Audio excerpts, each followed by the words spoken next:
Hello दोस्तों, स्वागत है आपका मेरे यूट्यूब चैनल एग्ज़ाम एकेडमी पे। और आज मैं करने जा रहा हूँ बजट पे चर्चा। मोदी जी ने चाय पे चर्चा की थी और मैं करूँगा बजट पे चर्चा। कौन से बजट पे? यूनियन बजट 2021-22 पे। ठीक है, चलिए आगे बढ़ने से पहले इन तीन लोगों को जान लेते हैं हम। ये अपनी फाइनेंस मिनिस्टर निर्मला सीतारमण जी, इनके हाथ में ये बजट है। ये अपने mister Anurag Thakur, minister of state finance ministry में। और बैक साइड आप देख पा रहे हो chief economic adviser Krishnamurthy Subramanian. ठीक है, चलिए आगे चलते हैं। इससे पहले कि मैं आपको हाइलाइट्स पढ़ाऊँ, प्लीज़ मेरा यूट्यूब चैनल सब्सक्राइब कीजिए ताकि मैं और अच्छे एजुकेशनल वीडियोस आप तक पहुंचा सकूं, जिससे आपको एग्ज़ाम प्रिपेयर करने में मदद मिले, एग्ज़ाम क्रैक करने में मदद मिले। और ये मेरे यूट्यूब चैनल का लोगो है। ये आप एग्ज़ाम एकेडमी को टेलीग्राम पे भी ज्वाइन कर सकते हैं, सब्सक्राइब कर सकते हैं, जहां आपको वीडियो लिंक जो मैं पढ़ा रहा हूँ उसके पीडीएफ मिल जाएंगे। और दूसरे एजुकेशनल डॉक्यूमेंट्स के भी पीडीएफ मैं यहीं अपलोड कर दूंगा, जहाँ से आप डाउनलोड कर सकते हैं फ्री में। आप ट्विटर पर से भी जुड़ सकते हैं मुझसे। ये मेरी मेल आईडी है। कोई प्रॉब्लम है, कोई क्वेरी है तो आप मुझे मेल कर सकते हैं, इसका मैं आपको रिप्लाई ज़रूर करूँगा। ठीक है, जिससे आपकी प्रॉब्लम सॉल्व हो सके। ठीक है, चलिए आगे चलते हैं। तो स्टार्ट करते हैं की हाइलाइट्स ऑफ यूनियन बजट 2021-22। सबसे पहला पॉइंट, पिछले बार की तरह इस बार भी बजट 1 फरवरी को प्रेजेंट किया गया अपनी फाइनेंस मिनिस्टर निर्मला सीतारमण द्वारा। कितने बजे? जो कि ऑफिशियल टाइम है 11 बजे। ठीक है, तो ये ध्यान रखना है कि इस बार का बजट 1 फरवरी को 11 बजे फाइनेंस मिनिस्टर द्वारा प्रेजेंट किया गया। यहाँ मैं 2 पॉइंट और ऐड करता हूँ। 2016 तक बजट हमेशा 2016 तक लास्ट वर्किंग डे को ही आता था। तो 1 फरवरी से ये 2017 से स्टार्ट हुआ है। 2017 में आया, फिर 18 में, फिर 19 में, फिर 20 में, और अब 21 में ये 1 फरवरी को आ रहा है। ठीक है, और अगर हम बात करें टाइमिंग की, तो बजट पहले शाम को 5 बजे आता था, लेकिन 1999 से बजट की टाइमिंग चेंज करके सुबह 11 बजे कर दी गई। ठीक है, नेक्स्ट पॉइंट पे आते हैं। बजट बनाने का काम तो फाइनेंस मिनिस्ट्री करती है, लेकिन फाइनेंस मिनिस्ट्री में भी 5 डिपार्टमेंट है। और उन 5 डिपार्टमेंट में कौन सा department? Department of economic affairs का काम है बजट बनाना। और इसमें भी जो बजट डिवीज़न है वो इस काम को कंप्लीट करता है। तो ये क्वेश्चन एसएससी में आया हुआ है। आपको 5 ऑप्शन या 4 ऑप्शन दे सकता है एग्ज़ाम में, और पूछ सकता है कि कौन सा डिपार्टमेंट है जो बजट बनाता है। तो ध्यान रखिएगा, डिपार्टमेंट ऑफ इकोनॉमिक अफेयर्स। फिर इस बार के बजट की खास बात क्या है कि ये इंडिया का पहला डिजिटल बजट है। पहला डिजिटल बजट क्यों कहा जा रहा है? अब ज़रा इस पिक को ध्यान में देखिए।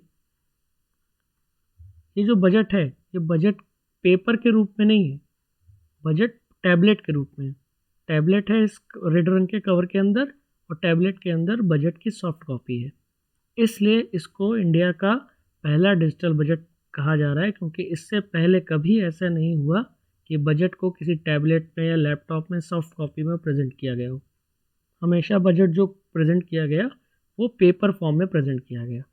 और इस साल पहली बार ऐसा है कि सॉफ्ट कॉपी टैबलेट के फॉर्म में प्रेजेंट किया जा रहा है, इसलिए इसको हम इंडिया का पहला डिजिटल बजट कह रहे हैं।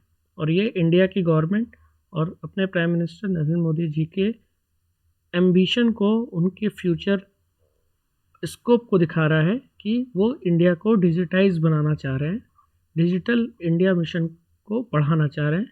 ठीक है, चलिए आगे चलते हैं। अब लोगों के लिए ये बजट इजीली अवेलेबल हो, इसलिए सरकार ने एक ऐप बनाया है जिसको आप प्ले स्टोर से डाउनलोड कर सकते हैं, जिसका पिक आप यहाँ देख पा रहे हो। बजट ऐप का नाम है यूनियन बजट मोबाइल ऐप। ठीक है, ये आप प्ले स्टोर से डाउनलोड करके बजट के सारे इंपॉर्टेंट पॉइंट्स आप यहाँ से पढ़ सकते हो। ठीक है, चले आगे चलते हैं। इस बार बजट में 6 पिलर्स हैं। 6 पिलर्स बहुत इंपॉर्टेंट हैं, क्योंकि एग्ज़ाम के पॉइंट ऑफ व्यू से अगर देखा जाए, चाहे वो सिविल सर्विसेज हो, चाहे रेलवे का एग्ज़ाम हो, चाहे एसएससी का एग्ज़ाम हो, ठीक है, ये पूछ सकता है कि यूनियन बजट 2021-22 कितने पिलर पे बेस्ड था। तो आंसर इज 6 पिलर्स। कौन कौन से वो 6 पिलर हैं? पहला है हेल्थ एंड वेलबींग, दूसरा है आपका physical and financial capital and infrastructure, third है inclusive development for aspirational India, fourth है आपका reinvigorating human capital, fifth है इनोवेशन एंड R&D, और सिक्स्थ पिलर है minimum government and maximum governance. और इन्हीं पिलर्स के बेस्ड पूरा बजट है, ठीक है। तो अब हम बजट एक एक करके सारे पिलर्स के बेस्ड पढ़ते हैं। पहला उठाते हैं हेल्थ, ठीक है। सरकार ने इस बार के बजट में जो हेल्थ पे जो एलोकेशन किया है वो कितने रुपए का किया है एलोकेशन? 2,23,846 करोड़ का एलोकेशन किया है, जो पिछले बार के एलोकेशन से कितना परसेंट ज़्यादा है? 137% ज़्यादा है, जो कि इस बार सरकार ने बजट में बताया। तो आप क्या देख रहे हो, एक रिमार्केबल इंक्रीज हेल्थ के बजट में, बहुत ही ज़्यादा बढ़ोतरी हुई है इस बार के बजट में। 137%, बहुत ज़्यादा है ये, ठीक है। और ये एलोकेशन भी आपसे पूछ सकता है कि इस बार के बजट में हेल्थ और वेलबींग के लिए सरकार ने कितना फंड एलोकेट किया। तो आंसर इज 2,23,846 रुपीज़। और ये ग्राफ के रूप में भी आपको यहाँ दिख रहा है, ठीक है। ये पिछले साल के बजट का एस्टिमेट और ये इस साल का बजट का एस्टिमेट, ठीक है। चलिए आगे चलते हैं। अब ये जो 2,23,846 करोड़ रुपीज़ है जो हेल्थ पे खर्च होगा, तो हेल्थ में बहुत सारी चीज़ें आती हैं। हेल्थ में आपका सैनिटेशन भी आता है, हेल्थ में आपका वैक्सीनेशन भी आ जाएगा, हेल्थ में आपका आ जाएगा ड्रिंकिंग वाटर भी आ जाएगा। तो अलग अलग जगह ये पैसा खर्च होगा। तो अब कहाँ कहाँ खर्च होगा, आइए उसको देखते हैं। सबसे पहले तो आप यहाँ देख पा रहे हैं प्रधानमंत्री आत्मनिर्भर स्वास्थ्य भारत योजना।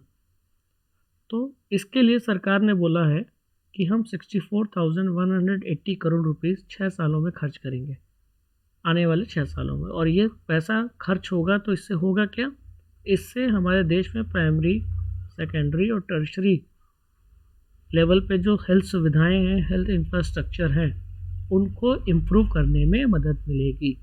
यानी जो हमारे देश में primary health centre, community health centre है, वहाँ लैब की सुविधा अवेलेबल है कि नहीं, दवाइयाँ अवेलेबल हैं कि नहीं, ठीक है, उनको मौजूदा इंफ्रास्ट्रक्चर से और बेहतर बनाने में ये पैसा खर्च होगा, ठीक है।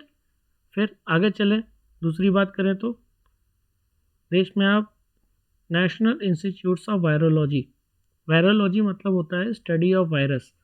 तो इसका मतलब कि वायरस से फैलने वाली बीमारियां, जो हमारे देश में वायरस से बीमारियां फैलती हैं, उन पे स्टडी करने के लिए, उन पे रिसर्च करने के लिए ये 4 नेशनल इंस्टीट्यूट खोले जाएंगे। तो ये नंबर याद होना चाहिए। नेक्स्ट बात करें, जो हमारे लैब में रिसर्च होता है, तो लैब से कंटामिनेशन बाहर ना की एरिया में ना फैले, इसके लिए जो लैब बनाई जाती है वो lab standard lab, biosafety lab बनाई जाती है लेवल 1, 2, 3 की। तो इंडिया में 9 बायोसेफ्टी लेवल 3 की लेबोरेटरी सेटअप की जाएंगी। इसके लिए पैसा सरकार देगी। कहाँ से देगी? ये जो 2,23,846 है, यहाँ से पैसा खर्च होगा, ठीक है। फिर next, national institution for one health. ये गवर्नमेंट ने बोला बजट में कि हम national institute for one health setup करेंगे नागपुर में।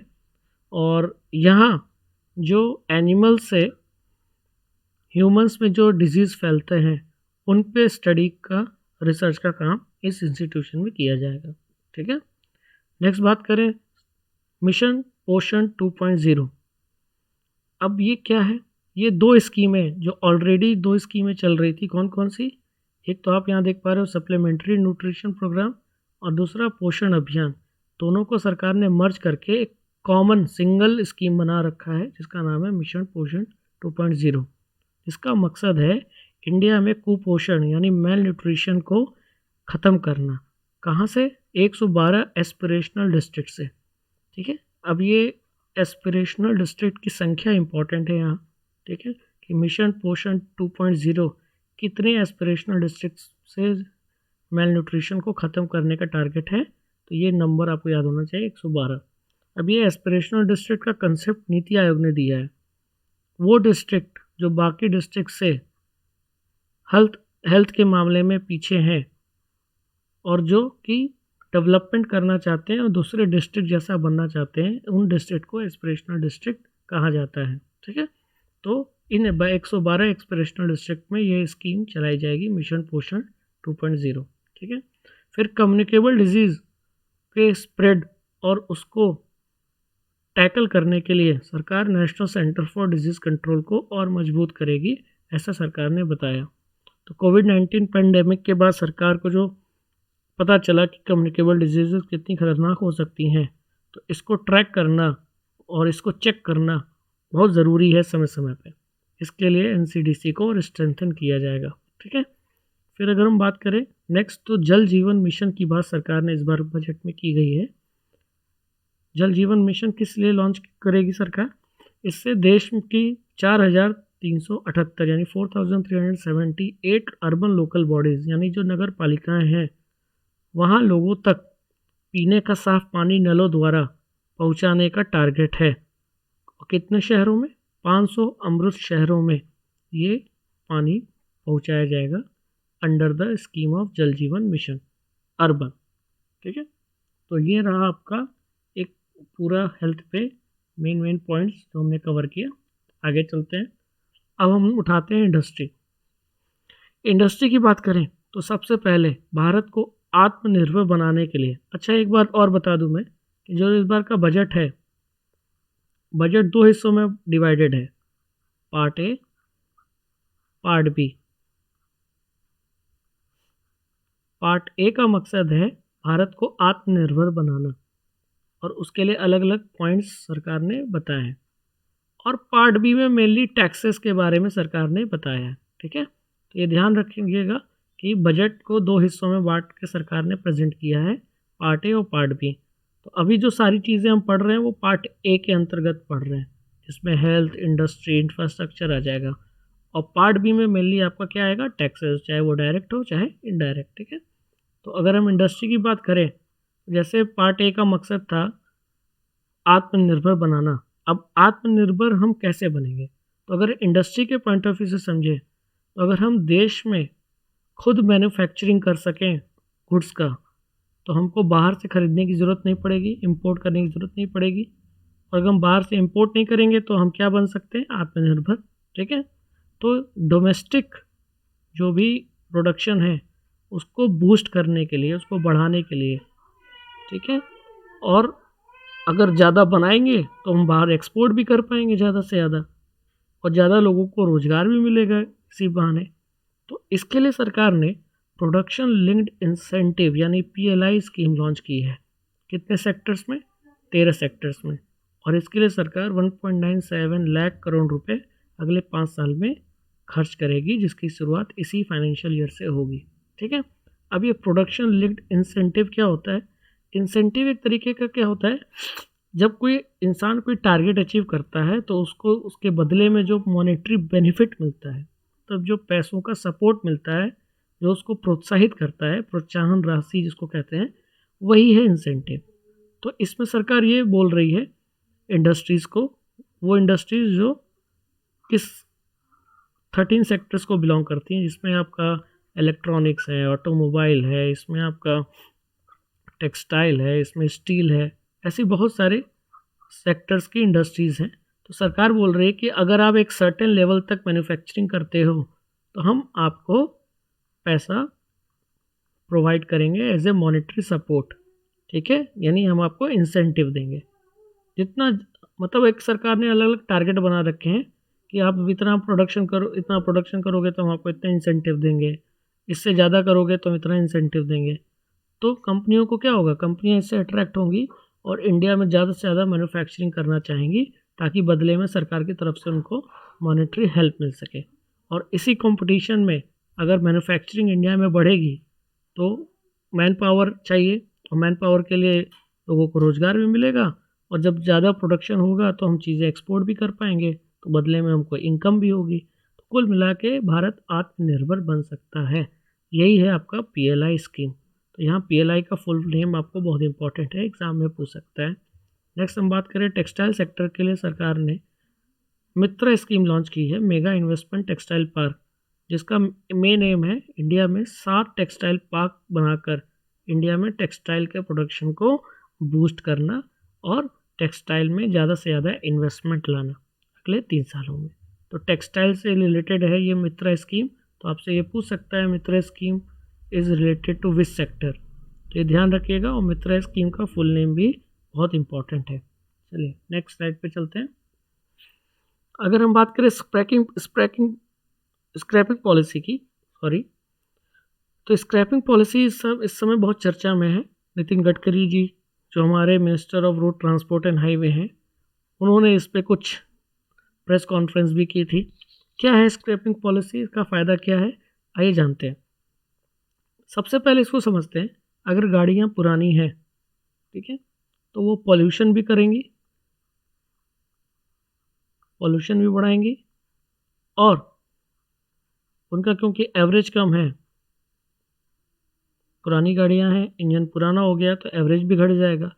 कुल मिला के पुरानी गाड़ियां किसी भी कस्टमर के लिए फ़ायदेमंद नहीं है और ना ही इन्वायरमेंट के लिए फ़ायदेमंद है।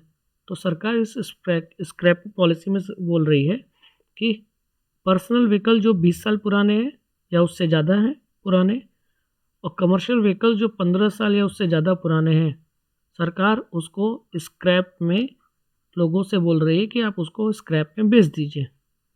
बदले में जो आप नई गाड़ी लेंगे उसमें कुछ अमाउंट कम हो जाएगा क्योंकि आप स्क्रैप में बेच रहे हैं।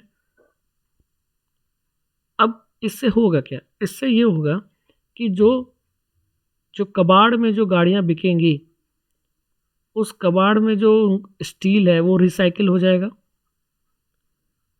और उस रिसाइकलिंग से जो नए ऑटो पार्ट्स बनेंगे तो उनका कॉस्ट क्या होगा, कम होगा। तो ऑटोमोबाइल पार्ट्स का कॉस्ट भी कम होगा। दूसरी चीज़, लोग जब पुरानी गाड़ियाँ छोड़कर नई गाड़ियाँ खरीदेंगे तो पॉल्यूशन भी कम होगा, ठीक है।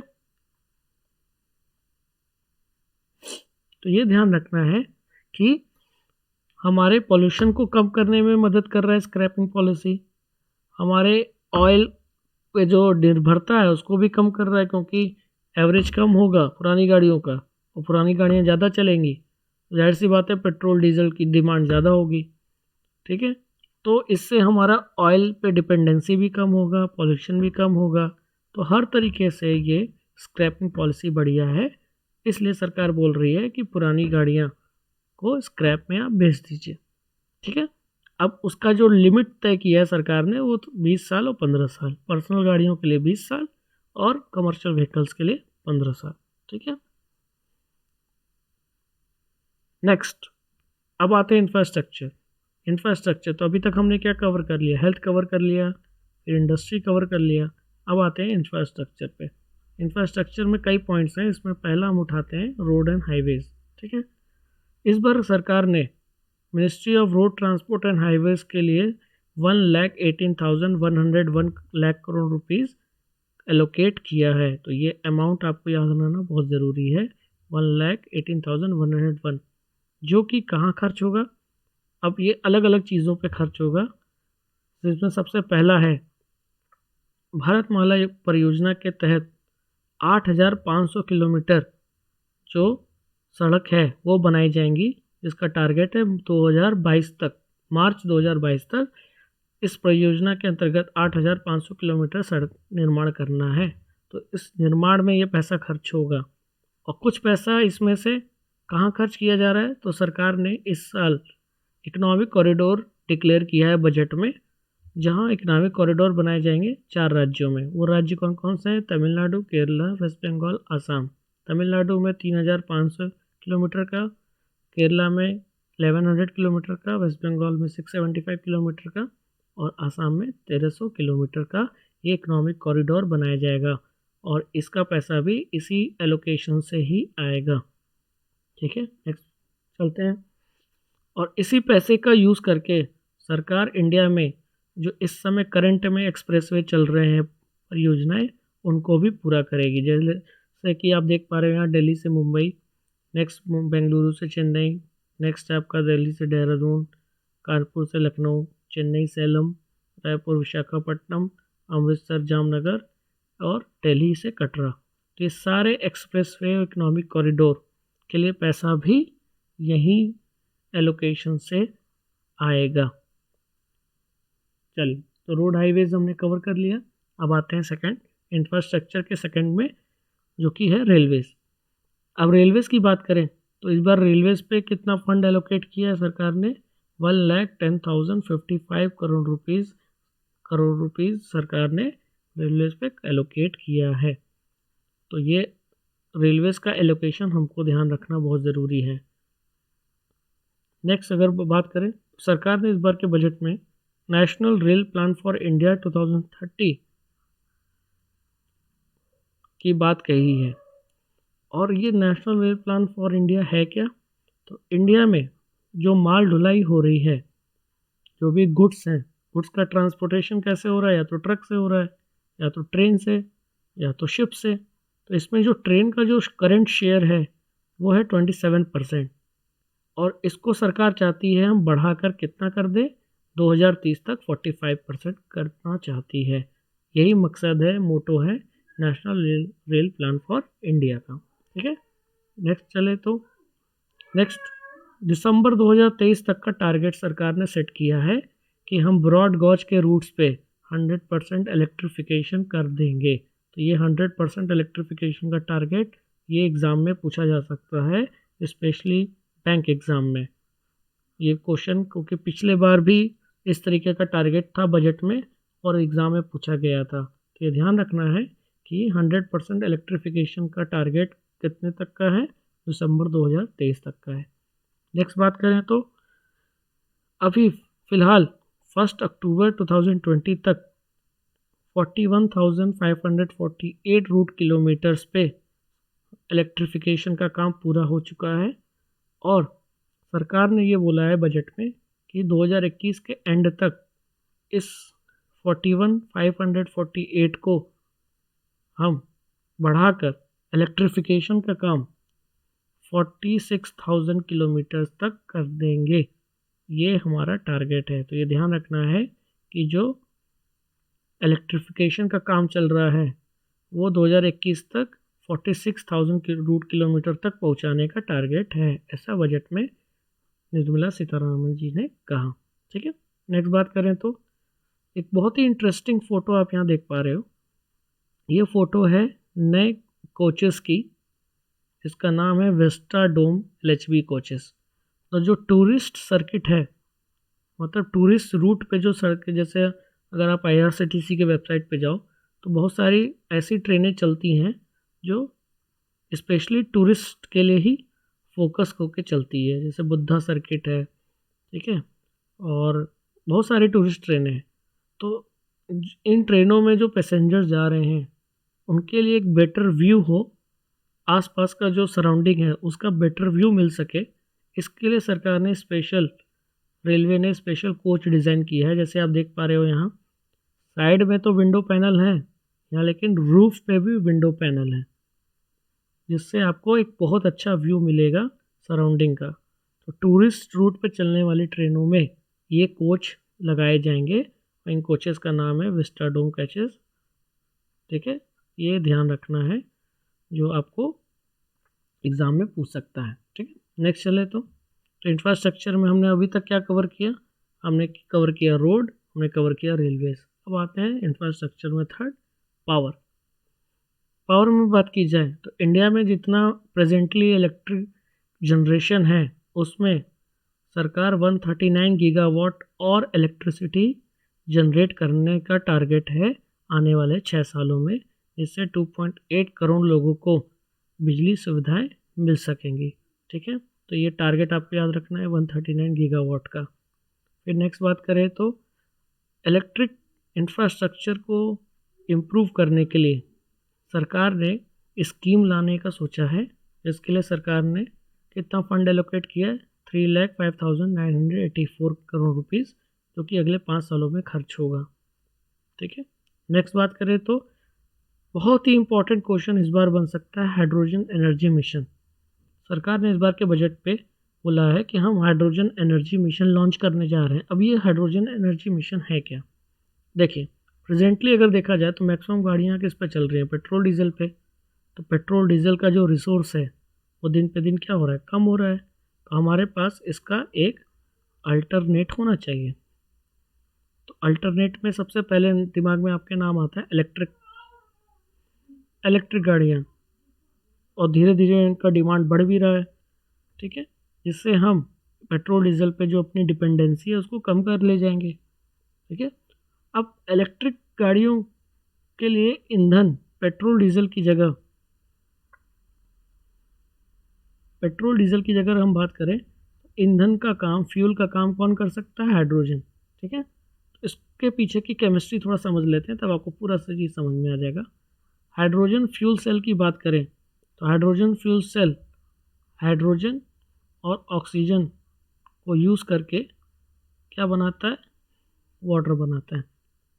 अगर हाइड्रोजन से हम एक इलेक्ट्रॉन अलग कर दें तो क्या बचेगा? H+, और H+ अगर ऑक्सीजन से जुड़ जाए तो क्या बन जाएगा? वाटर। और ये इलेक्ट्रॉन जो फ्री हुआ, इलेक्ट्रॉन मूव करेगा तो क्या प्रोड्यूस होगी? इलेक्ट्रिसिटी, और इस इलेक्ट्रिसिटी से हमारी गाड़ियाँ चलेंगी।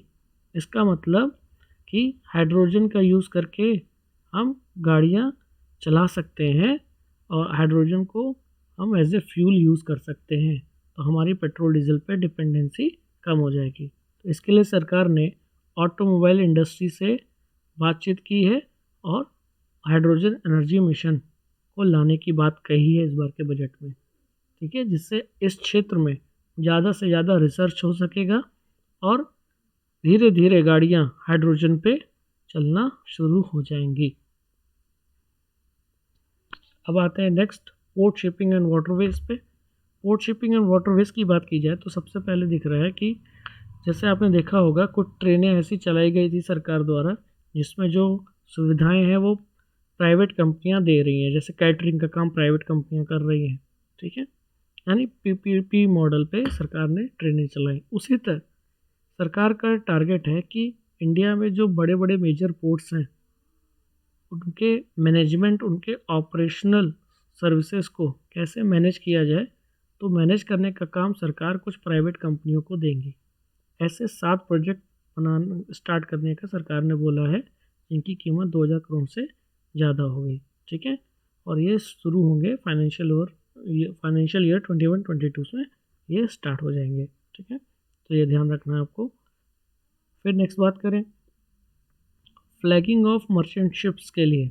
अब ये फ्लैगिंग ऑफ मर्चेंट शिप्स का मतलब क्या है? देखिए, जितने भी मर्चेंट शिप होते हैं, मान लीजिए इंडिया का कोई मर्चेंट शिप है तो वो इंडिया के गवर्नमेंट के पास रजिस्टर्ड होना चाहिए, तभी वो इंडियन फ्लैग यूज़ कर सकता है अपने शिप पे, ठीक है।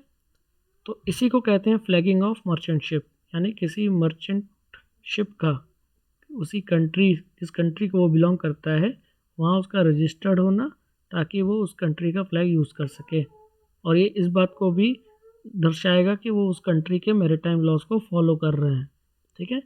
तो इस चीज़ को प्रॉपर प्लानिंग से इम्प्लीमेंट करने के लिए सरकार ने एक सब्सिडी सपोर्ट स्कीम लॉन्च की है, जिसके लिए सरकार ने 1624 करोड़ रुपीज़ एलोकेट करेगी सरकार आने वाले 5 सालों में, ताकि ये फ्लैगिंग का काम अच्छे से इम्प्लीमेंट हो सके ऑर्डरली वे में, ठीक है। नेक्स्ट हम बात करते हैं, क्या लिखा है? India has enacted recycling of ship act 2019, यानी कि इंडिया ने शिप एक्ट 2019 में कानून बनाया है, ठीक है। इस कानून में 2 चीज़ें हैं मेन। पहली चीज़ें क्या है कि किसी भी नए शिप को बनाने में किसी भी हैजार्डस सब्सटेंस का हम यूज़ नहीं कर सकते, और दूसरी तरफ पुराने शिप के रिसाइकलिंग सिर्फ ऑथराइज शिप रिसाइकलर प्लांट में ही किए जा सकते हैं, ठीक है। यानी आप पुराने शिपों का रिसाइकलिंग कहीं भी नहीं कर सकते, सिर्फ उन्हीं सेंटर्स पे कर सकते हैं जो कि सरकार द्वारा ऑथराइज सेंटर है, वहीं शिप की रिसाइकलिंग हो सकती है। ये मेन पॉइंट्स हैं इस एक्ट के। अब सरकार ने क्या बोला है? सरकार ने बोला है कि जो शिप की रिसाइकलिंग है, तो जो प्रेजेंट कैपेसिटी है उसको सरकार डबल करने जा रही है 2024 तक, तो ये ध्यान रखना है। तो अभी कैपेसिटी कितना है रिसाइकलिंग की? 4.5 मिलियन लाइट डिस्प्लेसमेंट टन, इसको सरकार 2024 तक डबल करने का प्लान है, ठीक है। और इसमें जो मैन पावर का यूज़ होगा तो 1.5 लाख लोगों को जॉब मिलने की स्कीम है, ऐसा सरकार ने बजट में बोला। अब आते हैं फिफ्थ, इंफ्रास्ट्रक्चर भी अभी पढ़ ही रहे हैं, ठीक है, जिसमें हमने पहले रोड कवर किया, फिर रेलवे कवर किया, फिर पावर कवर किया, फिर पोर्ट कवर किया, और फिफ्थ अब आ रहे हैं अर्बन इंफ्रास्ट्रक्चर पे, ठीक है।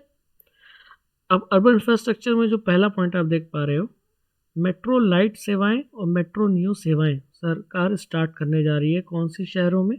टायर 2 सिटीज़ में और टायर 1 सिटीज़ के बाहरी इलाकों में, पेरिफेरल इलाकों में, पेरिफेरल एरियाज़ में, ठीक है।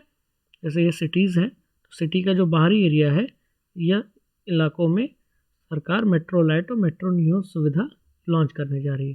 तो ये मेट्रो लाइट मेट्रो न्यू सुविधा है क्या? ये मेट्रो सेवा ही है। मतलब आप मेट्रो ट्रेन का यूज़ करके कहीं भी शहर में एक जगह से दूसरी जगह जा सकते हैं। सुविधाएं मेट्रो जैसी ही होंगी, किराया कम होगा, ठीक है। इसी को कहा गया मेट्रो लाइट और मेट्रो न्यू सर्विसेज, ठीक है। तो पब्लिक ट्रांसपोर्ट का एक बहुत बढ़िया ऑप्शन लोगों को मिल जाएगा कम कॉस्ट में। किन शहरों में? टायर 2 सिटीज़ में और टायर 1 सिटीज़ के पेरिफेरल एरिया में। अब टायर 1 सिटीज़ किसको कहते हैं? ऐसी सिटीज़ जहाँ की पॉपुलेशन 1 लाख या उससे ज़्यादा हो, उसको हम कहते हैं टायर 1 सिटीज़ में कैटेगराइज करते हैं। और ऐसी सिटीज़ जहाँ की पॉपुलेशन 50,000 से लेकर 99,999 तक है, उन सिटीज़ को हम किस कैटेगरी में करते हैं कैटेगराइज? टायर 2 में। तो ऐसे 2 शहरों में, टायर 1 और टायर 2 सिटीज़ में मेट्रो लाइट मेट्रो न्यू की सुविधा आएगी, ठीक है। फिर नेक्स्ट बात करें तो इस समय देश में जो मेट्रो सेवाओं का जो पूरा जाल है वो 102 किलोमीटर का फैला हुआ है। सरकार इसको बढ़ाकर 1116 किलोमीटर तक करना चाहती है। और सरकार 27 शहरों में रीजनल रैपिड ट्रांजिट सिस्टम भी लाने जा रही है, जैसे कि जिसमें से एक एग्जांपल है दिल्ली मेरठ। अब ये रीजनल रैपिड ट्रांजिट सिस्टम है क्या? तो ये एक तरीके का semi high speed rail corridor है, जहाँ की सेमी हाई स्पीड पे ट्रेनें चलाई जाएंगी और उसके अगल बगल इकोनॉमिक कॉरिडोर्स भी बनाए जाएंगे, जहाँ इकोनॉमिक इंडस्ट्रियाँ सेटअप होंगी, जिससे ट्रांसपोर्टेशन में मदद मिलेगी और लोगों को रोज़गार भी मिलेगा। इसी का नाम है रीजनल रैपिड ट्रांजिट सिस्टम, उससे बहुत सारे RRTS इंडिया में प्लान स्टार्ट हुए हैं, जिसमें से एक है आपका दिल्ली मुंबई, ठीक है। तो ये ध्यान रखना है आपको, RRTS का फुल नेम पूछ सकते हैं। नेक्स्ट अगर बात करें तो यहाँ क्या लिखा हुआ है? A new scheme will be launch at a cost of 18,000 crore rupees to support augmentation. Augmentation मतलब होता है वृद्धि, किसी चीज़ को बढ़ाना, ठीक है।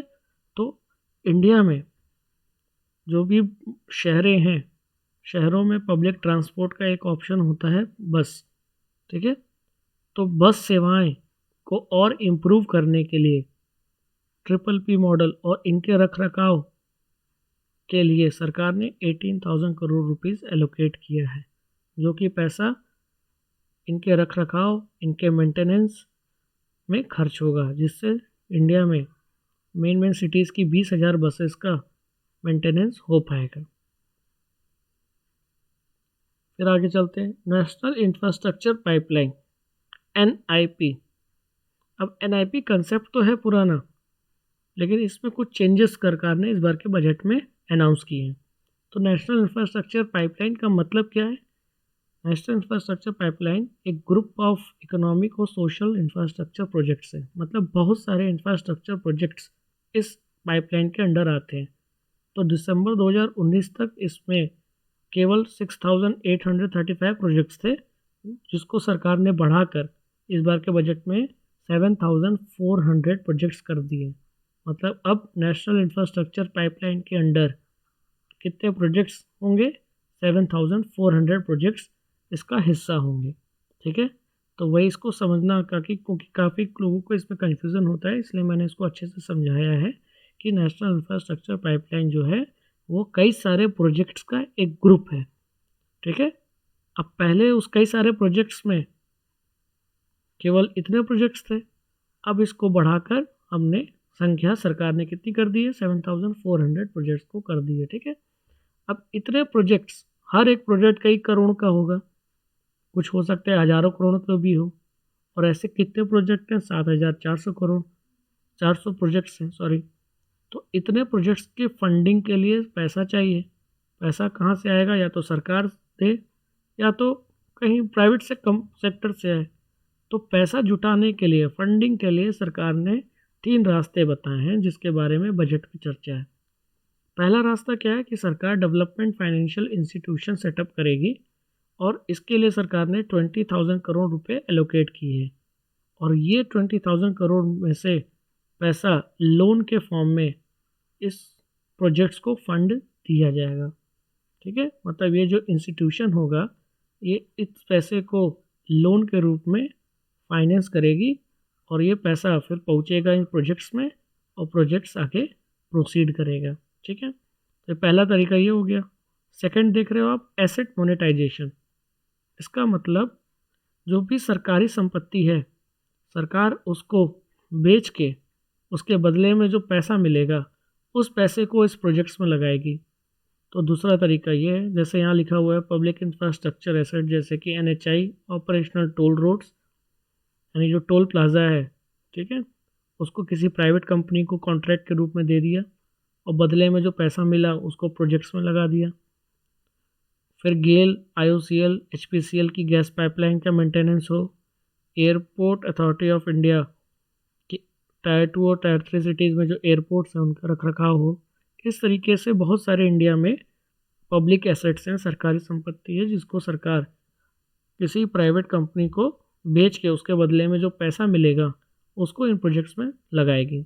तो हमारे पास फंडिंग के 2 रास्ते आ गए, एक तो DFI से मिलेंगे पैसा, दूसरा एसेट को बेचकर पैसा मिलेगा, और तीसरा है कैपिटल एक्सपेंडिचर से। ठीक है, तो इस बार अब देखिए, इसको समझिए, कैपिटल एक्सपेंडिचर से कैसे। सरकार का जो टोटल एक्सपेंडिचर होता है वो 2 हिस्सों में सरकार डिवाइड कर देती है, रेवेन्यू एक्सपेंडिचर और कैपिटल एक्सपेंडिचर। रेवेन्यू एक्सपेंडिचर मतलब सरकार का वो पैसा जो सरकार खर्च तो कर रही है लेकिन बदले में कोई मॉनेटरी वैल्यू नहीं मिलने वाली। जैसे सरकार सैलरी दे रही है, सरकार पेंशन दे रही है, तो ये सरकार का पैसा खर्च हो रहा है, लेकिन बदले में क्या मिल रहा है सरकार को, बदले में पैसों के मामले में कुछ नहीं मिल रहा। ठीक है, लेकिन कैपिटल एक्सपेंडिचर की बात करें तो सरकार यहाँ वो पैसा खर्च करती है जिसके बदले में सरकार को कुछ इनकम हो। जैसे कि सरकार ने सड़क बनाया, तो सड़क बनाया तो सरकार का पैसा खर्च हुआ, लेकिन बदले में उस पैसा मिला भी कैसे, तो जो लोग सड़कों पे चलेंगे तो टोल टैक्स देंगे, तो सरकार को इनकम हुई कि नहीं। तो ऐसी इनकम, जब पैसा खर्च करने के बाद इनकम हो सरकार को, तो वो खर्चे कैपिटल एक्सपेंडिचर में रखे जाते हैं, और ऐसे खर्चे जिससे सरकार को पैसों के टर्म से कोई इनकम ना हो उसको रेवेन्यू में रखे जाते हैं। ठीक है, अब सरकार को फ़ायदा किससे हो रहा है, सरकार को फ़ायदा हो रहा है उन खर्चों से जो कि कैपिटल एक्सपेंडिचर का हिस्सा है। तो अगर कैपिटल एक्सपेंडिचर ज़्यादा से ज़्यादा करेगी सरकार, तो ज़्यादा से ज़्यादा उसको क्या होगी, इनकम, और वो इनकम सरकार इन प्रोजेक्ट्स पे लगा पाएगी।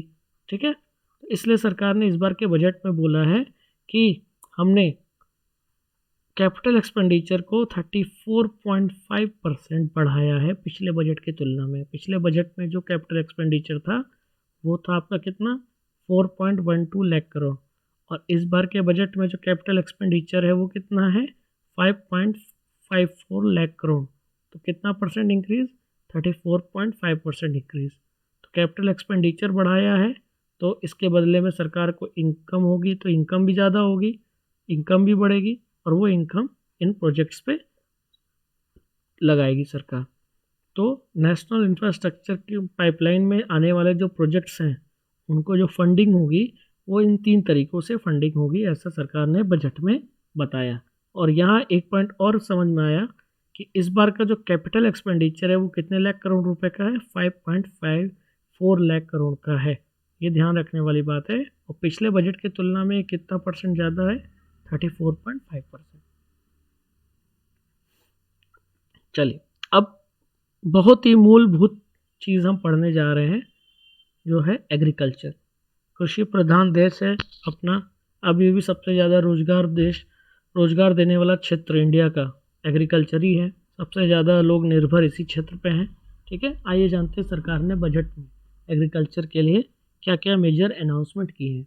तो सबसे पहला अगर हम देखें तो सरकार ने इस बार के एग्रीकल्चर क्रेडिट टारगेट जो लिमिट सेट की है वो कितनी सेट की है, 16.5 लाख करोड़। यानी इस फाइनेंशियल ईयर में 21-22 में इतना पैसा बैंकों से लोन के रूप में ये इंडिया में किसानों को डिस्ट्रीब्यूट किया जाएगा लोन के फॉर्म में, ताकि किसान इसका यूज़ खेती में कर सकें और खेती में अपने प्रोडक्शन को, एग्रीकल्चर प्रोडक्शन को बढ़ा सकें। ठीक है, तो ये बहुत इंपॉर्टेंट है। ये क्वेश्चन एग्ज़ाम में, बैंक एग्ज़ाम में बनता है। 2018 में IBPS में अगर मेंस, PO मेंस का किसी ने पेपर दिया होगा तो ये क्वेश्चन आया था उस साल कि एग्रीकल्चर क्रेडिट टारगेट कितना था।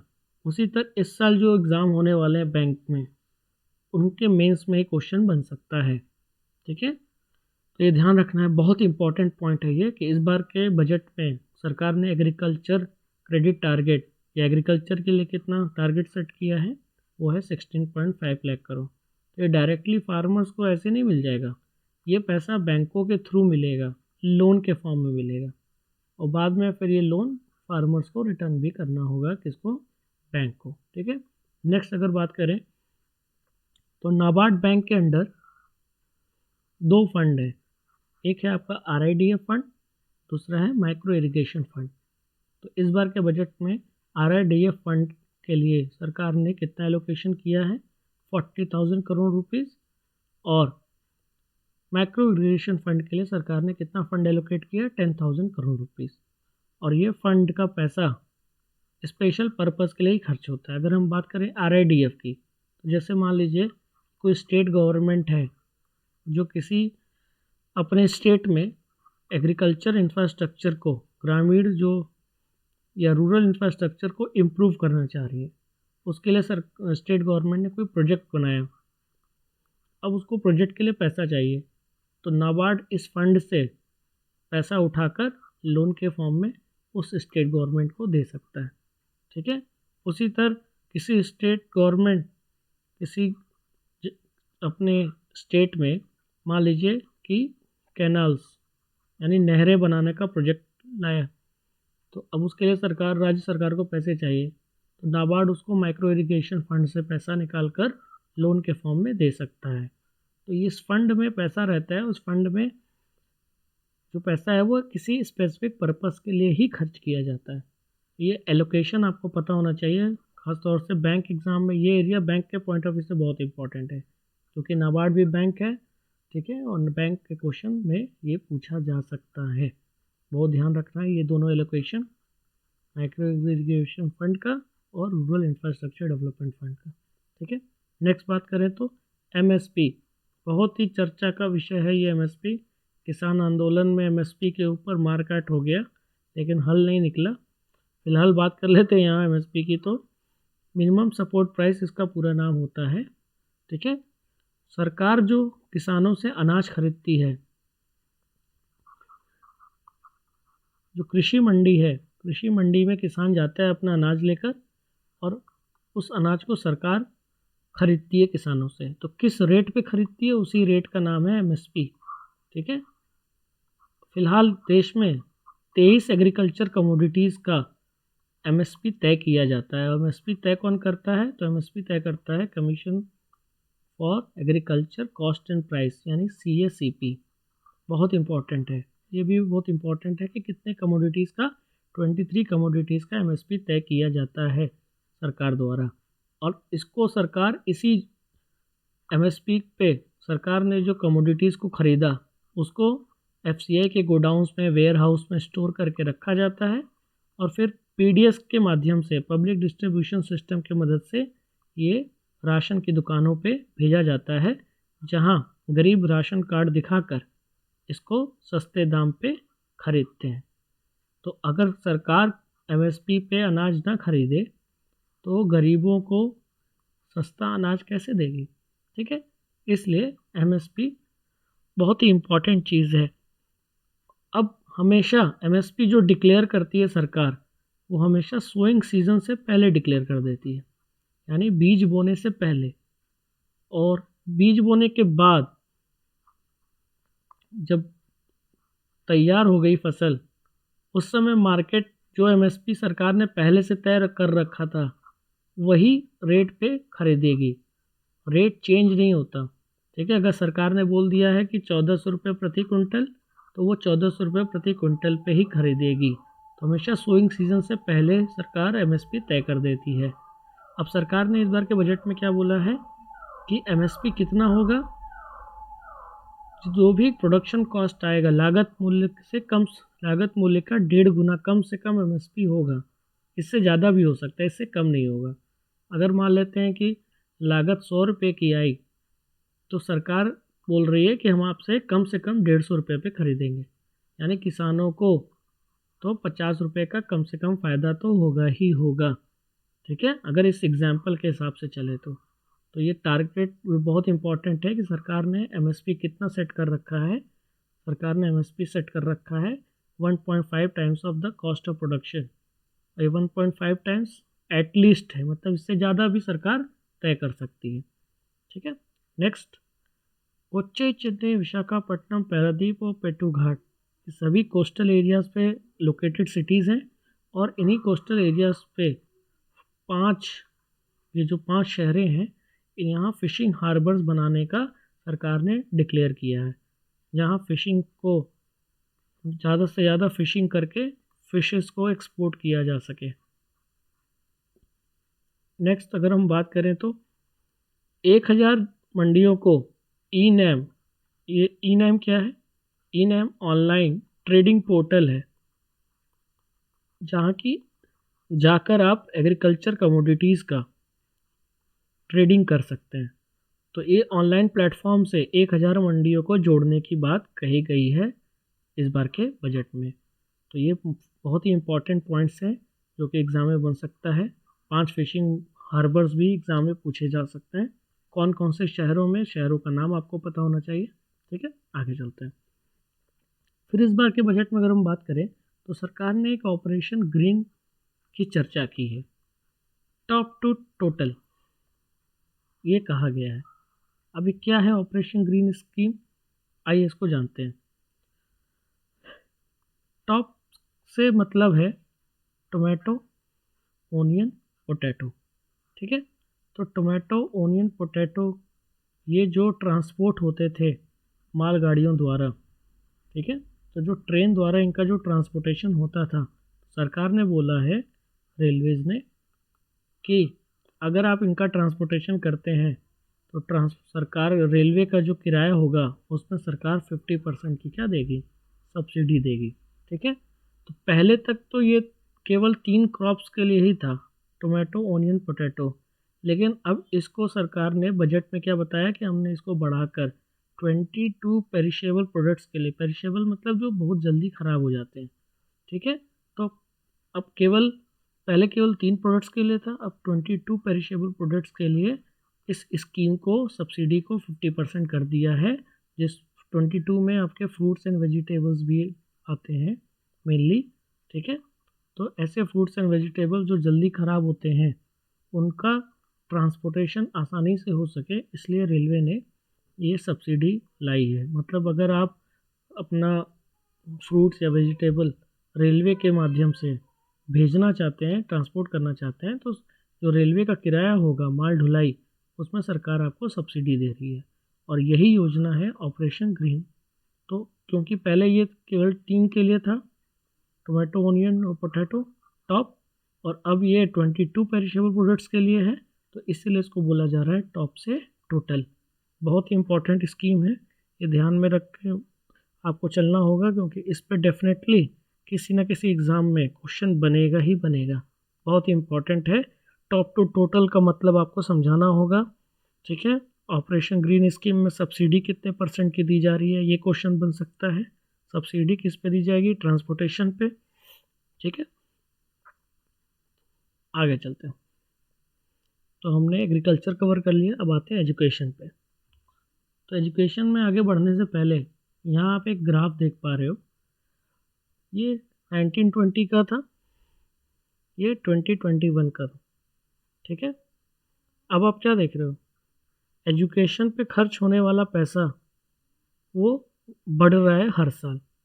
तो expenditure on education as percent of GDP, यानी हर साल सरकार एजुकेशन पे ज़्यादा से ज़्यादा पैसा खर्च कर रही है, इस ग्राफ से समझ में आ रहा है, ठीक है। अब हम इस बार के बजट की जब बात करें तो सबसे पहले एजुकेशन में हम स्कूल एजुकेशन को देख लेते हैं, ठीक है। तो स्कूल एजुकेशन में सरकार ने जो नेशनल एजुकेशन पॉलिसी लाई है उसके अकॉर्डिंग सरकार 15,000 स्कूलों को मजबूत बनाएगी और वहाँ इस पॉलिसी के अकॉर्डिंग क्लासेस चलेंगे ताकि ये आगे चल के इंडिया में रोल मॉडल स्कूल बन सकें और बाकी स्कूल इसको फॉलो कर सकें, ठीक है। और तब जाके आपको नेशनल एजुकेशन पॉलिसी के पॉजिटिव और नेगेटिव्स का भी पता चल पाएगा। सो सरकार पॉलिसी लाई है तो इस पॉलिसी में क्या फ़ायदे हैं क्या नुकसान है ये तभी पता चलेगा जब इन 15,000 स्कूलों में इस पॉलिसी के अकॉर्डिंग बच्चों को पढ़ाया जाएगा, ठीक है। फिर इंडिया में 100 नए सैनिक स्कूल भी सेटअप करने जाने की बात कही है सरकार ने, इसको एनजीओ प्राइवेट स्कूलों के मदद से सेटअप किया जाएगा। फिर अगर बात करें हायर एजुकेशन की, तो हायर एजुकेशन में जैसे इलेक्शन कमीशन है उसी तरह higher education commission of India setup करने की बात कही गई है। और ये higher education commission of India Bharat में 4 चीज़ों को देखेगा। पहला है कि एजुकेशनल स्टैंडर्ड क्या होना चाहिए उसको, दूसरा एक्रीडिएशन, तीसरा है रेगुलेशन, यूनिवर्सिटीज़ को और कोर्स को रेगुलेट करना, और फोर्थ है आपका फंडिंग, ठीक है। इन 4 चीज़ों की देखभाल ये higher education commission of India करेगा जो कि एक अम्ब्रेला बॉडी हो जाएगा एजुकेशन फील्ड में। फिर लेह में सरकार एक सेंट्रल यूनिवर्सिटी सेटअप करने जा रही है क्योंकि लेह लद्दाख आपको पता ही है कि डेवलपमेंट में काफ़ी पीछे रह गए और इसको बाकी इंडिया से जोड़ने के लिए सरकार लेह लद्दाख में सेंट्रल यूनिवर्सिटी सेटअप करने जा रही है। अब आते हैं फाइनेंस पे। फाइनेंस की बात करें तो सबसे पहले आता है पीएसबी। पीएसबी मतलब public sector bank. Public sector बैंकों के रिकैपिटलाइजेशन के लिए सरकार ने इस बार 20,000 करोड़ रुपीस एलोकेट किए हैं बजट में। ये पैसा बैंकों, सिर्फ एक बैंकों को नहीं, अलग अलग सरकारी बैंकों को ये पैसा इसी में से एलोकेट होगा जिससे उनकी लेंडिंग कैपेसिटी बढ़ेगी। क्योंकि एनपीए के कारण, नॉन परफॉर्मिंग एसेट्स के कारण जब पैसा बैंकों का डूबेगा तो आगे फर्दर लोन देने के लिए पैसा कहाँ से आएगा। तो इसी कैपिटल को मजबूत करने के लिए यानी रिकैपिटलाइजेशन करने के लिए सरकार ने 20,000 करोड़ रुपीस इस बजट में एलोकेट किए हैं। ये आपको याद रखना बहुत ज़रूरी है, खासतौर से अगर बैंक एग्ज़ाम की बात करें तो डायरेक्ट क्वेश्चन बन सकता है।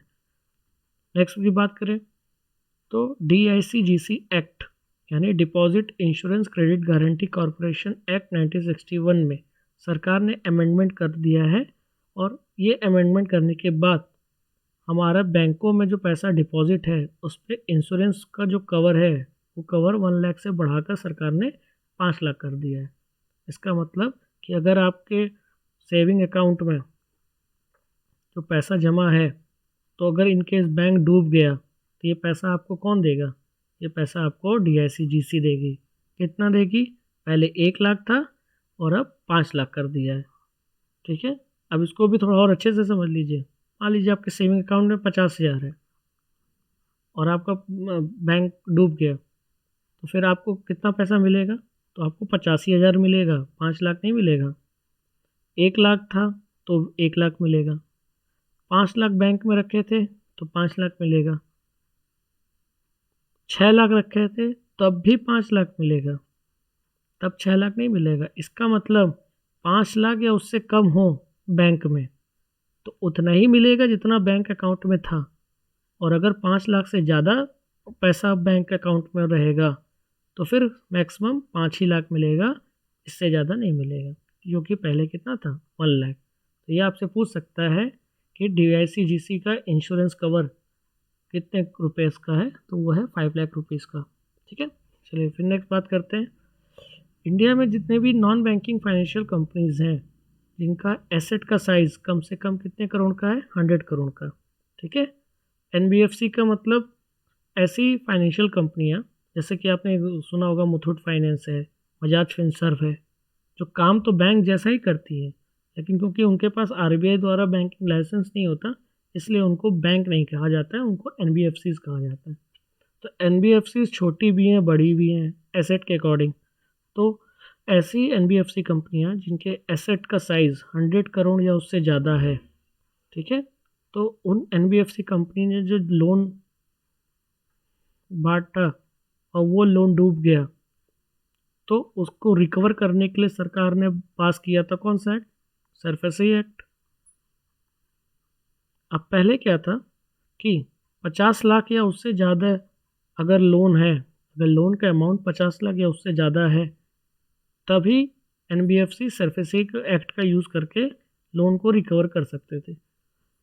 लेकिन अब सरकार ने इस बार के बजट में ये लिमिट घटाकर 20 लाख कर दी है। मतलब अब 20 लाख या उससे ज़्यादा का लोन रहा तो वो भी रिकवर हो सकता है। यानी पहले 50 लाख से कम के लोन की रिकवरी सरफेसी एक्ट के थ्रू नहीं हो सकती थी, लेकिन अब 50 लाख से रिड्यूस करके 20 लाख कर दिया है। तो यानी 20 लाख और उससे ज़्यादा लोन जो डूब गया है उसकी रिकवरी सरफेसी एक्ट से की जा सकती है। तो ये लिमिट आपको याद रखना ज़रूरी है। फिर बात करें नेक्स्ट, तो इंश्योरेंस सेक्टर में इस बार ये क्वेश्चन बहुत ही इम्पोर्टेंट है, ये आप लोग बहुत ध्यान से चलना। एफडीआई फॉरेन डायरेक्ट इन्वेस्टमेंट की जो लिमिट है, हर सेक्टर में अलग अलग लिमिट होती है, और ये लिमिट तय कौन करता है, ये लिमिट तय करता है आरबीआई। तो इस बार सरकार ने बजट में ये बोला है कि इंश्योरेंस की जो लिमिट है, उस इंश्योरेंस सेक्टर में जो एफडीआई की लिमिट है उसको बढ़ाकर 49% से 74% कर दिया गया है बाय अमेंडिंग इंश्योरेंस एक्ट 1938। तो करंट जो है वो 74% है, पुराना कितना था 49%। तो ये ध्यान रखना है, FDI limit in the insurance sector is now 74%। फिर बात करें शेयर मार्केट में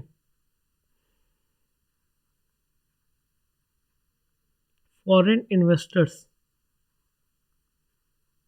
तभी इन्वेस्ट कर पाएंगे जब यहाँ के नियम कानून बहुत ही सिंपल होंगे और एक जैसे होंगे, और इसीलिए सरकार ने ये प्रोविज़न लाया है इस बार के बजट में। शेयर मार्केट की रेगुलेटरी बॉडी इंडिया में कौन है, सेबी, और सेबी से जुड़ा एक्ट है सेबी एक्ट 1992। ठीक है, तो SEBI act 1992, depositories act 1996, SEBI's contract act, government securities act. तो ये अलग अलग एक्ट बहुत सारे नियम कानून बना देता है किसी भी फॉरेन इन्वेस्टर्स पे, और इसके कारण उसका इंडिया में इन्वेस्टमेंट करना मुश्किल होता है। तो सरकार इसलिए इस सभी को कंसोलिडेट कर रही है ताकि एक सिंगल कानून बनाया जा सके, और इससे इंडिया में इन्वेस्ट करना इजी हो जाए, और इन्वेस्टमेंट से ईज़ ऑफ डूइंग बिजनेस भी इम्प्रूव होगा इंडिया का, और इंडिया में फॉरेन इन्वेस्टमेंट भी बढ़ेगा। इसलिए सरकार ने बोला है कि हम इसको कंसोलिडेट करने जा रहे हैं। ठीक है, और एक सिंगल मार्केट बनाने जा रहे हैं शेयर मार्केट को। ठीक है, नेक्स्ट अगर बात करें तो जो नॉन कन्वेंशनल एनर्जी सेक्टर को बूस्ट करने के लिए सरकार ने सोलर एनर्जी कॉरपोरेशन के लिए 1000 करोड़ रुपीज़ एलोकेट किया है, और Indian renewable energy development agency के लिए 1500 करोड़ रुपीज़ एलोकेट किया है, जिससे हमारे नॉन कन्वेंशनल एनर्जी सेक्टर को बूस्ट मिलेगा, और अदर देन पेट्रोल डीजल हम दूसरे एनर्जी पे हम अपनी डिपेंडेंसी बढ़ा पाएंगे। ठीक है, तो ये हमको बहुत ही हेल्पफुल है। फिर नेक्स्ट बात करें ओपीसी, 1 पर्सन कंपनी। ये बहुत ही न्यू चीज़ है, क्योंकि जो भी कंपनीज एक्ट है, कंपनीज एक्ट में 2013 उसमें चर्चा की गई है 1 पर्सन कंपनी की। तो अभी तक हम क्या सुनते थे, कंपनियां तो पब्लिक होती है तो प्राइवेट होती है। 1 पर्सन कंपनी का कंसेप्ट एकदम नया है, 1% कंपनी मतलब ऐसी कंपनियां जिसका एक ही मेंबर हो, मिनिमम एक हो, मैक्सिमम भी एक हो, एक ही शेयर होल्डर हो। ठीक है, तो इंडिया में अभी ओपीसी कंपनी यानी 1% कंपनी खोलने की जो टाइम लिमिट थी वो 182 डेज थी, जिसको सरकार ने इस बार घटाकर कितना कर दिया है, 120 डेज का कर दिया है। ठीक है, और एनआरआईज भी इंडिया में 1% कंपनी स्टार्ट कर सकते हैं, ऐसा बजट में बताया गया है। तो ये ध्यान रखना है कि जो रेजिडेंसी लिमिट है 1% कंपनी के लिए वो घटा दी गई है, 182 से 120 डेज कर दी गई है। ठीक है, नेक्स्ट अगर बात करें हम, तो स्मॉल कंपनीज का जो पैरामीटर था कंपनीज एक्ट में, सरकार ने उस पैरामीटर को कि हम किसको स्मॉल कंपनी बोलेंगे, उस पैरामीटर को चेंज कर दिया है। पहले क्या था, ऐसी कंपनियां जिनका पेडअप कैपिटल 50 लाख से ज़्यादा नहीं है, यानी मैक्सिमम कितना हो 50 लाख, वो कंपनियां स्मॉल कहलाती थी। अब इसको बदल के कर दिया है 2 करोड़, यानी ऐसी कंपनियां जिनका पेडअप कैपिटल 2 करोड़ से कम है, 2 करोड़ या उससे कम है, वो कंपनियां स्मॉल कंपनियां कहलाएंगी। तो पेडअप के हिसाब से 2 करोड़ और टर्नओवर के हिसाब से 20 करोड़। ऐसी कंपनियां जिनका टर्नओवर 20 करोड़ से ज़्यादा नहीं है, वो कंपनियां स्मॉल कहलाएंगी। तो ये ध्यान रखना है कि स्मॉल कंपनीज का जो डिफिनीशन है कंपनीज एक्ट में, उसको सरकार ने चेंज करके क्राइटेरिया बदल के 50 लाख से 2 करोड़ और टर्नओवर देख ले तो 2 करोड़ से 20 करोड़ कर दिया है। ठीक है, तो ये जो लिमिट है 20 करोड़ और ये 2 करोड़, ये ध्यान रखना है आपको। पेडअप के हिसाब से 2 करोड़ और टर्नओवर के हिसाब से 20 करोड़। ठीक है, फिर नेक्स्ट बात करें डिसइन्वेस्टमेंट की, तो सरकार ने इस बार के बजट में बताया कि 2021 में, यानी पिछले बजट से जो हमको डिसइन्वेस्टमेंट से जो कमाई हुई है, एस्टिमेटेड रिसिप्ट यानी इनकम, वो कितने रुपए की कमाई हुई है, 1,75,000 करोड़ रुपए डिसइन्वेस्टमेंट से कमाया है। डिसइन्वेस्टमेंट मतलब कि सरकारी कंपनियों में जो सरकार के शेयर है, तो सरकार उस शेयर को क्या करे, सेल कर दे, बेच दे, तो शेयर बेचने के बदले में क्या मिलेगा, पैसा। और सरकारी कंपनियों में फिर शेयर होल्डिंग क्या हो जाएगी सरकार की, कम। इसी प्रोसेस को हम कहते हैं डिसइन्वेस्टमेंट। जैसे मान लेते हैं ओएनजीसी, ओएनजीसी में सरकार के कितने परसेंट शेयर है, 80%। अब सरकार ने क्या किया, 20% शेयर बेच दिए, तो अब शेयर होल्डिंग कितनी हो गई, घट के 60% हो गई शेयर सरकार की। ओएनजीसी में सरकार की जो शेयर होल्डिंग हो गई वो हो गई 60%। अब जो 20% बेचा उसके बदले में क्या मिला, पैसे। तो इस प्रोसेस को ही कहते हैं डिसइन्वेस्टमेंट। तो डिसइन्वेस्टमेंट से क्या होती है, इनकम होती है। तो पिछले बजट में जो डिसइन्वेस्टमेंट से जो इनकम हुई है वो कितना हुई है, 1,75,000 करोड़। अब आते हैं टैक्स प्रपोजल पे, मतलब अब यहाँ से हम बजट का पार्ट बी पढ़ने जा रहे हैं। ठीक है, अभी तक हम पार्ट ए की चर्चा कर रहे थे, आत्मनिर्भर भारत की, और हम पार्ट बी की चर्चा करने जा रहे हैं। ठीक है, जैसे पहले ही बताया था, पार्ट बी में टैक्सेस पे ज़्यादा डिस्कशन है। ठीक है, टैक्स भी इंडिया में 2 प्रकार के हैं, डायरेक्ट और इनडायरेक्ट। ठीक है, सबसे पहले हम डायरेक्ट की बात करें, तो सरकार ने इस बार बजट में बताया कि इंडिया में टैक्स पेयर्स के जो संख्या है बहुत ही इंक्रीमेंट हुआ है उनमें। 2014 में इंडिया में टैक्स पे करने वाले लोग कितने थे, 3 करोड़ 31 लाख, जो कि 2020 में बढ़ के कितने हो गए, 6 करोड़ 48 लाख। तो ये ध्यान रखना है कि इंडिया में टैक्स पेयर्स का नंबर बहुत ज़्यादा बढ़ा है। फिर अगर बात करें तो सीनियर सिटीजन जिनकी एज 75 साल या उससे ज़्यादा है और जिनका इनकम का 2 ही रास्ते हैं, पेंशन, और पेंशन जो बैंक अकाउंट में आती है उसके बदले मिलने वाला बैंक से इंटरेस्ट। तो ऐसे पर्सन, सीनियर सिटीजन जिनकी एज 75 साल या उससे ज़्यादा है और उनके सिर्फ 2 ही इनकम के सोर्स हैं, उनको इनकम टैक्स भरने से एग्जम्पशन मिला है, यानी उनको इनकम टैक्स भरने की कोई ज़रूरत नहीं है। ये ध्यान रखा गया है सीनियर सिटीजन्स के लिए। फिर नेक्स्ट अगर बात करें तो टैक्स में अगर कोई फ्रॉड होता था तो पिछले 6 साल पुराने केसेस सरकार देख सकती थी, उसको रीओपन करा के उस पर कार्रवाई कर सकती थी। लेकिन सरकार ने इस बार टाइम लिमिट घटाकर 6 लाख से 3 साल कर दिया है। यानी अब सिर्फ 3 साल पुराने ही टैक्स फ्रॉड के केसेस देखे जाएंगे सरकार द्वारा और उस पर आगे कार्रवाई होगी। इससे पुराने केसेस टैकल नहीं किए जाएंगे, कुछ स्पेशल केसेस को छोड़कर। ठीक है, फिर नेक्स्ट बात करें तो सरकार ने बहुत कुछ महीने पहले ही ये स्कीम लाई थी, विवाद से विश्वास तक। ठीक है, इसमें जितने भी टैक्स जो डिस्प्यूट हैं वो लोग अपना टैक्स डिस्प्यूट सरकार के साथ जो टैक्स डिस्प्यूट है उसको सेटल कर सकते हैं। ठीक है, तो इस स्कीम का जो फ़ायदा है वो सरकार ने बजट में बताया कि इंडिया में 1 लाख टैक्स पेयर्स ने इस स्कीम का फ़ायदा उठाया है, जिससे 85,000 करोड़ रुपए का जो टैक्स डिस्प्यूट था वो सेटल हो पाया है अप टू 30 जनवरी 2021 तक।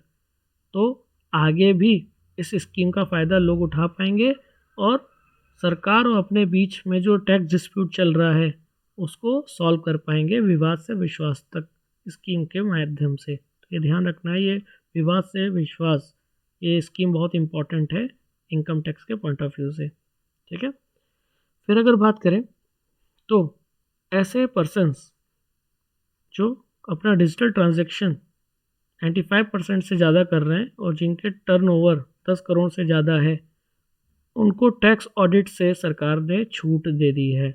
मतलब उनका कोई भी टैक्स का ऑडिट नहीं होगा अगर उनकी एनुअल जो टर्नओवर है वो 10 करोड़ से ज़्यादा है और वो अगर 95% से ज़्यादा ट्रांजैक्शन डिजिटल कर रहे हैं। ये डिजिटल इंडिया को प्रमोट करने के लिए ही ऐसा किया गया है। ठीक है, ताकि ज़्यादा से ज़्यादा कंपनियां एग्जम्पशन पाने के लिए डिजिटल ट्रांजैक्शन करेंगी। ठीक है, और डिजिटल ट्रांजैक्शन करेंगी तो करप्शन भी कम होगा। ठीक है, नेक्स्ट, टैक्स डिस्प्यूट को सेटअप करने के लिए, सॉल्व करने के लिए, ख़त्म करने के लिए सरकार ने डिस्प्यूट रिजोल्यूशन कमेटी बनाने की बात कही गई है स्मॉल टैक्स पेयर्स के लिए। यहाँ वो अपना केसेस लड़ सकेंगे। ठीक है, और कौन से केसेस, तो कौन से इसमें टैक्स पेयर्स आएंगे जिनकी एनुअल इनकम 50 लाख या उससे कम है और जो डिस्प्यूटेड इनकम है वो 10 लाख या उससे कम है। ऐसे स्मॉल टैक्स पेयर्स इस डिस्प्यूट रिजोल्यूशन कमेटी में जाकर लिटिगेशन फाइल कर सकते हैं और अपना केस लड़ सकते हैं। ठीक है, अभी तक हम डायरेक्ट टैक्स पढ़ रहे थे, अब आते हैं इनडायरेक्ट टैक्स। इनडायरेक्ट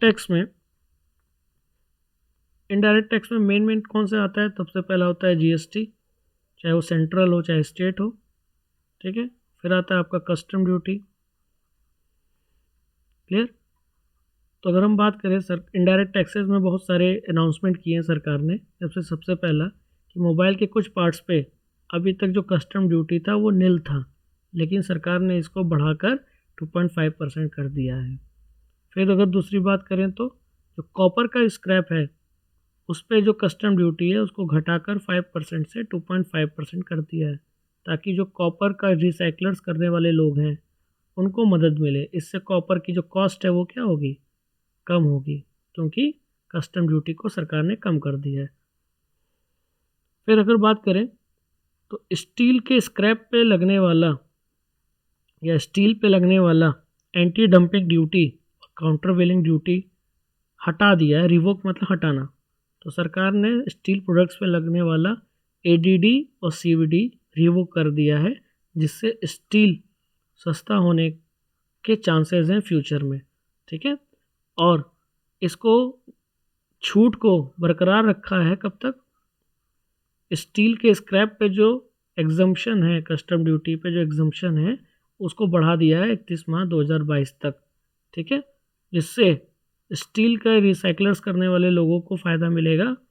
और स्टील का सबसे ज़्यादा प्रयोग तो एमएसएमई इंडस्ट्री में होता है, तो एमएसएमई इंडस्ट्री को एक फ़ायदा मिलेगा कि उसको सस्ता steel as a raw material मिल पाएगा। ठीक है, तो ये बहुत इंपॉर्टेंट पॉइंट है। बजट में अगर हम देखें तो बहुत अच्छा काम किया है सरकार ने। स्टील के दाम को कम करने के लिए सरकार ने ये जो ड्यूटीज़ हैं इसको हटाया है। ठीक है, और स्टील स्क्रैप पे भी लगने वाले कस्टम ड्यूटी को हटाया है, एग्जम्पशन दिया है। कब तक के लिए? 31 मार्च 2022 तक के लिए। ठीक है, इससे सबसे बड़ा फ़ायदा होगा किस इंडस्ट्रीज़ को? एमएसएमई इंडस्ट्रीज़ को। जैसे मान लीजिए कि कोई साइकिल बनाने वाली कंपनी है या साइकिल के जो चेन बनाने वाली कंपनी है, तो वहाँ तो आपको स्टील यूज़ हो रहा है।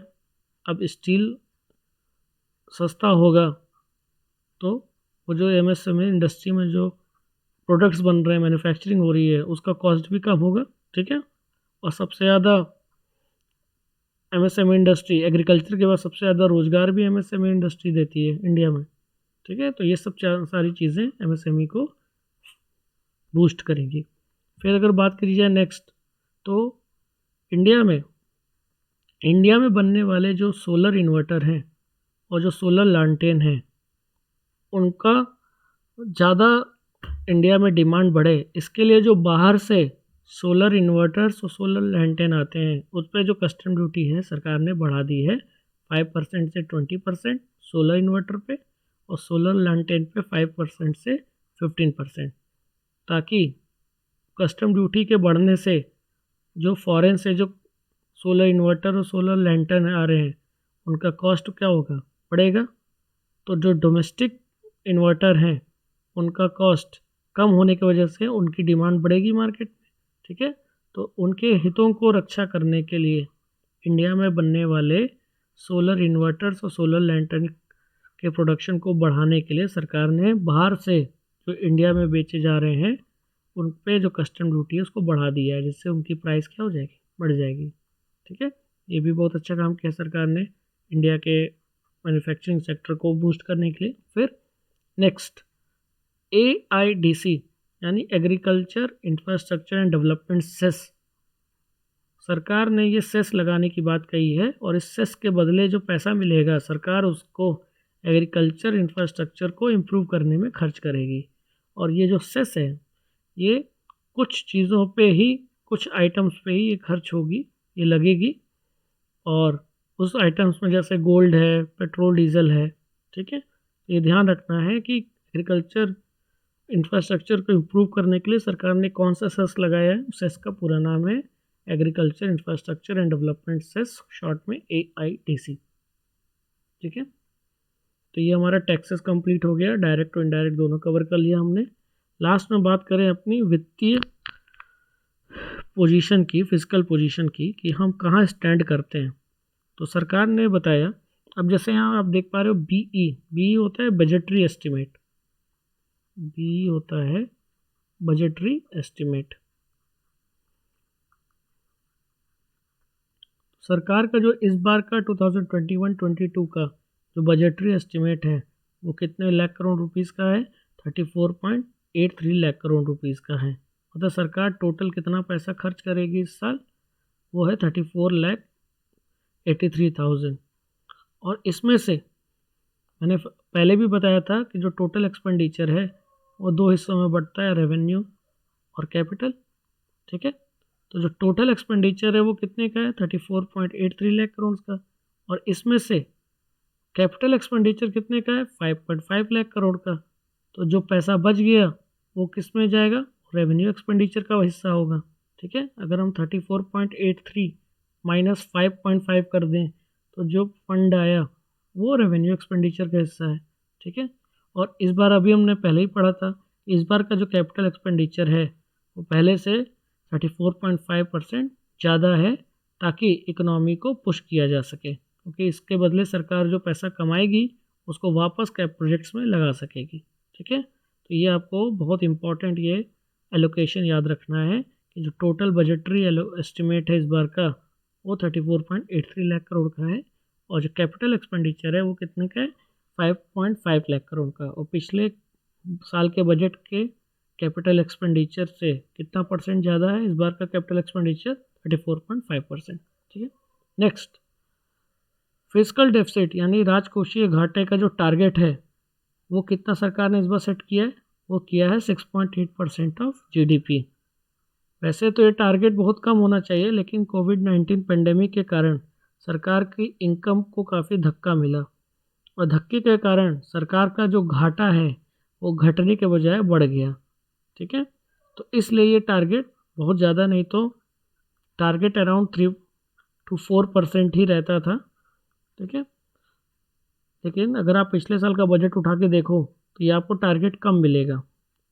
3% के अराउंड मिलेगा, लेकिन इस बार और कम घाटा करना था तो परसेंट तो कम होना चाहिए। तो ये बढ़ कैसे गया?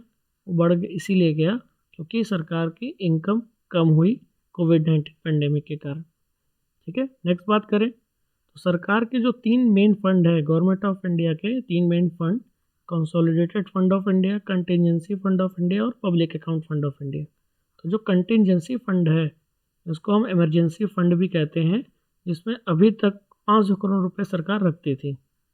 अब इसको बढ़ाकर ऑगमेंट करके अब सरकार कंटिजेंसी फंड में 30,000 करोड़ रुपीस रखेगी और इसके लिए एक फाइनेंस बिल लाएगी, ऐसा बजट में कहा गया है सरकार द्वारा। Next, finance commission.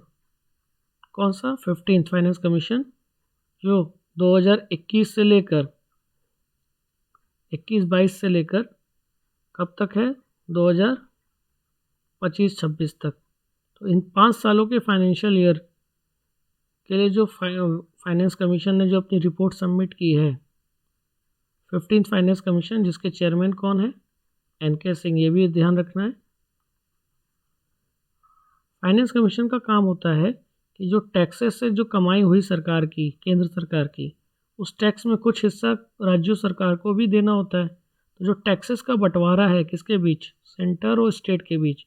वो बंटवारा कितने प्रतिशत का हो, किस तरीके से हो, कितना पैसा सरकार रखे, केंद्र सरकार कितना पैसा राज्य सरकारों को मिले, इसको देखने का, इसको बताने का, रिकमेंड करने का काम होता है कमीशन, फाइनेंस कमीशन का। तो 1 अप्रैल 2021 से कौन से कमीशन की रिपोर्ट शर्तें लागू हो जाएंगी? 15th फाइनेंस कमीशन के पॉइंट्स लागू हो जाएंगे, जिसके चेयरमैन कौन थे? एनके सिंह। अब 15th फाइनेंस कमीशन की जो रिपोर्ट लागू होगी, उस रिपोर्ट में ये कहा गया है कोई भी स्टेट अपने ग्रॉस स्टेट डोमेस्टिक प्रोडक्ट के 4% ही पैसा लोन के फॉर्म में बोरो कर सकता है, इससे ज़्यादा पैसा बोरो नहीं कर सकता। और सभी राज्यों को अपने ग्रॉस स्टेट डोमेस्टिक प्रोडक्ट के 3% तक उनको अपना फिजिकल डेफिसिट कम करके लाना है अप टू 2023-24 तक, ऐसा भी कहा गया है 15th फाइनेंस कमीशन में। ठीक है, तो ये ध्यान रखने वाली बात है। ये 2 पॉइंट बहुत, जैसे राज्य देश का जीडी निकालो तो जीडीपी होता है, उसी तरह अगर राज्यों का निकालोगे तो जीएसडीपी होता है, यानी ग्रॉस स्टेट डोमेस्टिक प्रोडक्ट। तो 15th फाइनेंस कमीशन के अकॉर्डिंग कोई भी राज्य कितना पैसा एलोकेट कर सकती है, कोई भी राज्य कितना बोरो कर सकती है, उसके बारे में कहा गया है 4% तक ही बोरो कर सकती है। नेक्स्ट बात करें तो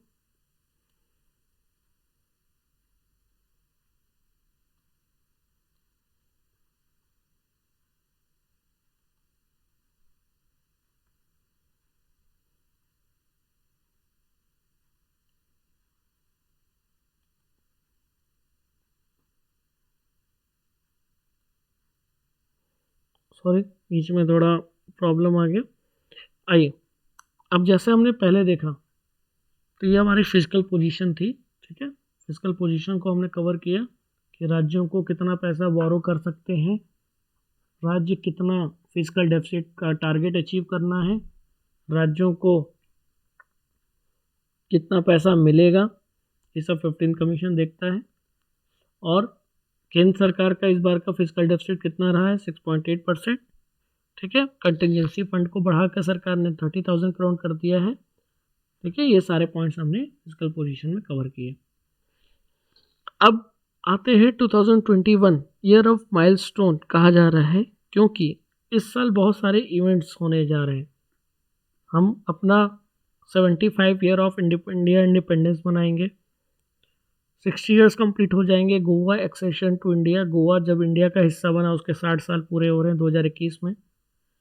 2021 में 1971 में जो इंडिया पाकिस्तान वॉर हुआ था उसके 50 ईयर्स हो रहे हैं। और बहुत ही इम्पॉर्टेंट, 2021 में इंडिया का 8वां, आज़ाद भारत का, इंडिपेंडेंट इंडिया का 8वां सेंसस होने जा रहा है, जो भारत का पहला डिजिटल सेंसस है। तो देखिए 2021 में जो बजट आया वो भारत का देश का पहला डिजिटल बजट, और 2021 में जो सेंसस होगा वो भी देश का पहला डिजिटल सेंसस। तो ये दोनों चीज़ डिजिटल है, बजट भी डिजिटल, सेंसस भी डिजिटल। ठीक है, लास्ट टाइम सेंसस हुआ था कब? 2011 में। हर 10 साल पे सेंसस होता है, तो 10 साल बाद 2021 में फिर सेंसस हो रहा है, जो 8वां है, आज़ाद भारत का 8वां और आज़ाद भारत का पहला डिजिटल सेंसस। फिर ब्रिक्स मीटिंग की जो प्रेसिडेंटशिप है वो भी इस बार इंडिया के टर्न है। चंद्रयान 3 मिशन भी इंडिया भेजने जा रही है और हरिद्वार में महाकुंभ आयोजन भी इसी साल होने वाला है। तो 2021 एक ग्रुप ऑफ इम्पोर्टेंट इवेंट्स अपने साथ लेकर आ रहा है, जिसको हम विटनेस करेंगे आने वाले समय में। ठीक है, यहाँ आप देख पा रहे हो अलग अलग मिनिस्ट्री और अलग अलग सेक्टर में सरकार ने इस साल बजट में कितना एलोकेट किया, उसका मेन अमाउंट्स आपको यहाँ मिल जाएगा। ये मैंने आपको गवर्नमेंट की वेबसाइट से स्क्रीनशॉट शेयर किया है।